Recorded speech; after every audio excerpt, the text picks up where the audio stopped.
आइए जानते हैं आज की कुछ अंतर्राष्ट्रीय खबरों को। पहले एक नजर आज की हेडलाइंस पर। सिंधु जल संधि पर पाकिस्तान के साथ चीन। शर्मिष्ठा पनोली केस में शिकायतकर्ता वजाहत खान के खिलाफ एफआईआर, नफरत फैलाने और धार्मिक भावनाएं भड़काने का आरोप। शादी करना गुनाह नहीं, 2 शादियां हमारी परंपरा, तेज प्रताप के समर्थन में उतरे आरजेडी सांसद सुधाकर। शिलांग में लापता इंदौर के राजा रघुवंशी का शव मिला, पत्नी सोनम की तलाश जारी, हनीमून के लिए गए थे। सड़कें बनी समंदर, नाव में महिलाएं बच्चे, पीठ पर पालतू जानवर, मणिपुर में बारिश के बाद हाहाकार। तेजस्वी की लोकप्रियता में कमी, फिर भी नीतीश चिराग और सम्राट से बहुत आगे। सीजफायर के लिए रखी शर्त, सैनिकों के शवों की वापसी और कैदियों की अदला बदली। रूस यूक्रेन के बीच इन मुद्दों पर बनी बात। वीकेंड खत्म होते ही भूल चूक माफ की कमाई में भारी गिरावट। कर्नाटक में रुकी ठग लाइफ की रिलीज, कमल हासन पहुंचे कोर्ट। और आईपीएल फाइनल से पहले आरसीबी कैप्टन ने भरी हुंकार। पहलगाम आतंकी हमले के बाद भारत साफ कर चुका है कि पानी और खून एक साथ नहीं बह सकते। इसी के तहत 22 अप्रैल के बाद से भारत ने पाकिस्तान की ओर बहने वाली सभी 6 नदियों का इस्तेमाल अपने हित में करने का फैसला किया। सिंधु समझौते को स्थगित कर दिया गया। पाकिस्तान पर इसका नतीजा दिखने लगा है। खरीफ की फसल की बुआई का समय आ गया है और पाकिस्तान के एक बड़े इलाके में पानी की किल्लत उसकी खेती पर भारी पड़ने वाली है। पाकिस्तान में झेलम नदी पर मंगला बांध और सिंधु नदी पर तरबेला बांध में पानी काफी कम हो गया है। इंडस रिवर सिस्टम ऑथराइजेशन के मुताबिक पाकिस्तान के बांधों में पानी की औसत कमी 21% है और मंगला और तरबेला बांध में लाइव स्टोरेज यानी पानी 50% के करीब ही रह गया है। ऊपर से चिनाब नदी पर पाकिस्तान के मराला वाटर वर्क्स में भी पानी कम पहुंच रहा है। हालांकि मानसून के आने से ये स्थिति सुधर सकती है, लेकिन पाकिस्तान तक मानसून के पहुंचने में अभी वक्त है। शर्मिष्ठा पनोली केस में शिकायत दर्ज कराने वाले वजाहत खान के खिलाफ अब एफआईआर दर्ज हो गई है। आरोप है कि उन्होंने सोशल मीडिया पर आपत्तिजनक भाषा का इस्तेमाल कर नफरत फैलाने और धार्मिक भावनाएं आहत करने की कोशिश की। यह मामला कोलकाता के गोल्फ ग्रीन थाने में दर्ज किया गया है। पुलिस ने भारतीय न्याय संहिता की धाराओं 196 1A, 299, 352 और 353 1C के तहत मामला दर्ज किया है। शिकायत एक स्थानीय व्यक्ति ने लिखित रूप से दी है। पुलिस सूत्रों के मुताबिक वजाहत खान के खिलाफ इसी तरह के कई और शिकायतें कोलकाता के अलग अलग थानों में दर्ज की गई है। गार्डन रिच थाने में भी एक शिकायत दर्ज की गई है, जहां शर्मिष्ठा पनोली के खिलाफ मुख्य एफआईआर दर्ज की गई थी।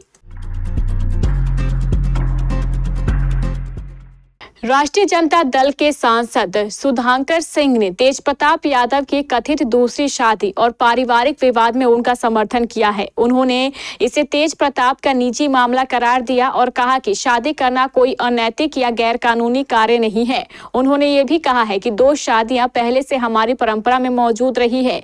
आरजेडी सांसद सुधाकर सिंह ने सोमवार को मीडिया से बात करते हुए कहा, शादी ब्याह करना उनका निजी मसला है, कानून भी इसको गुनाह की श्रेणी में नहीं मानता, ये बेगुनाह की श्रेणी है। उन्होंने कहा है कि हम लोग राम मनोहर लोहिया के पद चिन्हों पर चलने वाले लोग हैं।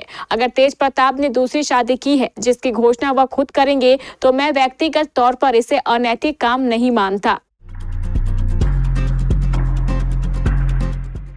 मेघालय की राजधानी शिलांग में इंदौर के लापता दंपति राजा रघुवंशी और सोनम रघुवंशी केस में 10 दिन बाद बड़ा अपडेट सामने आया है।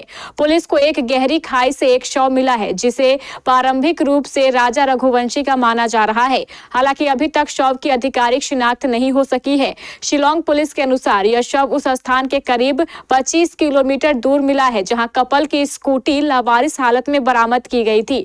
मामले को लेकर पहले ही परिवार ने अपहरण की आशंका जताई थी। पुलिस और रेस्क्यू टीमें अब सोनम रघुवंशी की तलाश में जुटी है। DCP crime branch Rajesh Tripathi ने बताया है कि शव की पहचान के लिए फॉरेंसिक जांच शुरू कर दी गई है और पूरे मामले की गंभीरता से जांच की जा रही है। भारत के पूर्वोत्तर राज्य मणिपुर में पिछले कुछ दिनों से लगातार बारिश होने की वजह से लोगों का जनजीवन बुरी तरीके से प्रभावित हुआ है। राहत एवं आपदा प्रबंधन विभाग के नवीनतम अपडेट के मुताबिक लगातार बारिश के बाद सूबे के बड़े इलाके बाढ़ से जूझ रहे हैं, जिससे 19,800 से ज्यादा लोग प्रभावित हुए हैं। सूबे की प्रमुख नदियां इम्फाल और इरिज उफान पर है और कई जगहों पर बांध टूट रहे हैं, जिससे आसपास के इलाकों में पानी भर गया है। मणिपुर में नदी का जलस्तर चेतावनी स्तर तक थोड़ा कम है, लेकिन ज्यादातर नदियों में जलस्तर उच्च बाढ़ के निशान से ऊपर बह रहा है। राज्य में अब तक 3,365 घरों को नुकसान हुआ है, 1,599 लोगों को निकाला गया और 11.8 हेक्टेयर कृषि भूमि नष्ट हो गई। राज्य भर में 47 जगहों पर भूस्खलन हुआ है। हालांकि किसी के मरने या लापता होने की जानकारी अभी तक नहीं मिली है। बिहार की राजनीति में एक बड़ा बदलाव देखने को मिल रहा है। सी वोटर के हालिया सर्वे में तेजस्वी यादव सबसे लोकप्रिय मुख्यमंत्री उम्मीदवार के तौर पर सामने आए हैं। यह सर्वे फरवरी, अप्रैल और मई 2025 में होने वाले विधानसभा चुनावों से पहले किया गया था। सर्वे में तेजस्वी यादव की लोकप्रियता लगातार बनी हुई है। वहीं नीतीश कुमार की लोकप्रियता में कमी देखी गई। प्रशांत किशोर को शहरी युवाओं का समर्थन मिल रहा है, जबकि चिराग पासवान की लोकप्रियता में भी इजाफा हुआ है। बीजेपी के डिप्टी सीएम सम्राट चौधरी की लोकप्रियता में गिरावट आई है। रिपोर्ट के अनुसार तेजस्वी यादव बिहार के लोगों की पहली पसंद बने हुए हैं। वह अभी नेता प्रतिपक्ष है। सर्वे में उनकी लोकप्रियता लगातार बनी हुई है। फरवरी में उनकी लोकप्रियता 40.6% थी, अप्रैल में 35.5% और मई में 36.9% रही। सर्वे के अनुसार तेजस्वी को युवा, पिछड़े और अल्पसंख्यक मतदाता खासा पसंद कर रहे हैं। तुर्की की राजधानी इस्तांबुल में 2022 के बाद शांति वार्ता का दूसरा दौर की बैठक सोमवार को हुई। यह बैठक अपने निश्चित समय के 2 घंटे बाद शुरू हुई और 1 घंटे के अंदर ही समाप्त हो गई। वार्ता के दौरान दोनों देशों के प्रतिनिधियों के तेवर सख्त दिखे। रूस ने वार्ता के दौरान स्पष्ट किया कि सीज फायर पर तब सहमति बनेगी जब यूक्रेन उन 4 जगहों से सैनिकों को हटाएगा जिस पर रूस का अधिकांश नियंत्रण है। वहीं यूक्रेन का कहना है कि रूस युद्ध विराम नहीं चाहता और इसे शांति की दिशा में मजबूर करने के लिए नए प्रतिबंधों की तत्काल आवश्यकता है। रूस के प्रतिबंधित मेडिस्की ने जानकारी दी है कि युद्ध के दौरान मारे गए 12,000 सैनिकों के शवों को वापस लौटाने पर सहमति बनी है, ताकि इन सैनिकों को सम्मानजनक अंतिम संस्कार उनके रीति रिवाज के अनुसार किया जा सके। उन्होंने कहा है कि ग्रे जोन के जरिए शवों को सौंपा जाएगा। हालांकि शवों को निकालने के लिए उन क्षेत्रों में सीज फायर जरूरी है।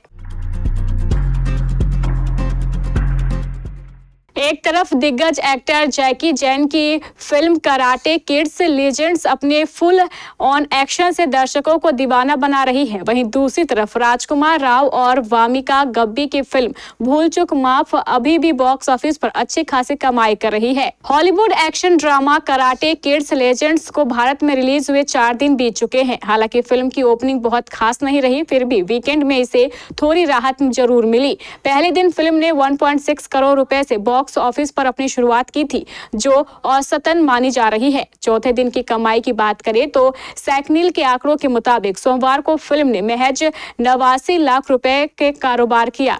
इस गिरावट के बाद अब तक कराटे किड्स लीजेंड्स का कुल कलेक्शन 7 करोड़ 23 लाख रुपए हो चुका है। तमिल सुपरस्टार कमल हसन इन दिनों विवादों में फंसे हुए हैं। कुछ समय पहले उन्होंने कन्नड़ भाषा से जुड़ा विवादित बयान दिया था, जिसके बाद कई कर्नाटक के बड़े नेता और मुख्यमंत्री भी उनसे खफा हो गए थे। कई लोगों ने उनकी आने वाली फिल्म ठग लाइफ पर कर्नाटक में रोक लगाने की बात कही। अब कमल हसन ने इस मामले में कर्नाटक हाईकोर्ट का दरवाजा खटखटाया है। कमल हसन ने कर्नाटक हाईकोर्ट में एक अपील दर्ज कराई है, जिसमें उन्होंने कोर्ट से राज्य सरकार, पुलिस प्रशासन और फिल्म डिस्ट्रीब्यूटर्स को फिल्म ठग लाइफ की रिलीज और स्क्रीनिंग में बाधा न डालने का ऑर्डर देने की अपील की है। साथ ही उन्होंने फिल्म की स्क्रीनिंग के लिए प्रदेश में पर्याप्त सुरक्षा उपलब्ध कराने का ऑर्डर भी मांगा है। एक्टर की अपील में कोर्ट से इस संबंध में पुलिस कमिश्नर और शहर पुलिस आयुक्त को ऑर्डर जारी करने का आग्रह भी किया गया है। आज 3 जून को अहमदाबाद के नरेंद्र मोदी स्टेडियम में आईपीएल 2025 का फाइनल खेला जाएगा। रॉयल चैलेंजर्स बेंगलुरु और पंजाब किंग्स के बीच खिताबी भिड़ंत है।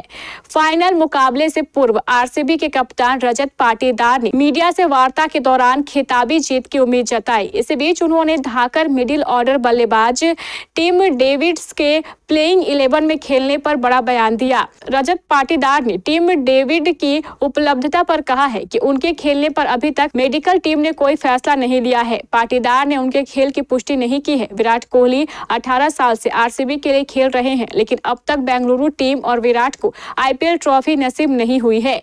रजत पाटीदार ने कहा है कि विराट की मौजूदगी आरसीबी प्लेयर्स के लिए प्रेरणा का स्रोत रही है और पूरी टीम इस बार विराट कोहली के लिए खिताब जीतने के लिए जान लगा देगी।